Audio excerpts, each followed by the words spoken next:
حەسەن زیرەک دەنگە ئەفسوناویەکەی کورد. ئەو دەنگەی زیاتر لە نیو سەدەیە ڕیزبەندی یەکەمی گرتووە و مردنیش دەنگی خامۆش نەکرد. کەوتە داوی خۆشەویستی کچێک، بەڵام لەو خۆشەویستیەدا یەکلایەن مایەوە. هەموو ڕۆژێک زیرەک لە بەرامبەر ماڵەکەیان کە گۆڕستانێک بوو دەیڕوانی. تا دوجار لەوێوە بەدەم گۆرانی لە سیلەی قەبران ڕۆ و کچەکە دەڕوات و پەیوەندیەکە لە تاک جەمسەریەوە دەگوازێتەوە بۆ ژوان. حەسەن زیرەک چریکەی هونەری گۆرانی. زیرەک 29 تشرینی دووەمی ساڵی 1921 لە گوندی هەرمێڵە کە دەکەوێتە نێوان هەردوو شاری بۆکان و سەقز لەدایک بووە. باوکی لەبەر بەرزی و ئاستی لەهاتوویی بە زیرەک ناوبانگی دەرکردووە.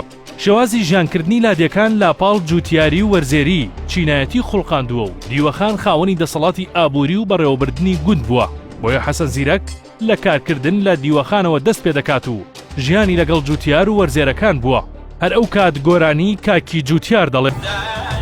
دەنگخۆشی زیرەک هەر لە تەمەنی منداڵیەوە دەنگدانەوەیکی گەورەی هەبوو. دواتر لە دیوەخانەوە دەستی کرد بە گۆرانی وەک هونەرمەندێکی میلی. زیرەک لە تەمەنی 11 ساڵیدا باوکی وەفات دەکات و بارقورسی خێزانی دەگوازرێتەوە سەرشانی ئەو. دواتر حەسەن زیرەک ڕوو دەکاتە شار و ماوەیەک دەبێتە شاگرد و دوجار ڕوو دەکاتە باشووری کوردستان، پاشان دەچێتە شاری بەغداد. ساڵی 1953 چاوی بە هونەرمەند عەلی مەردان دەکەوێت. لەوێوە دەچن بۆ بەشی کوردی ڕادیۆی بەغداد و دەست دەکات بە تۆمارکردنی گۆرانی.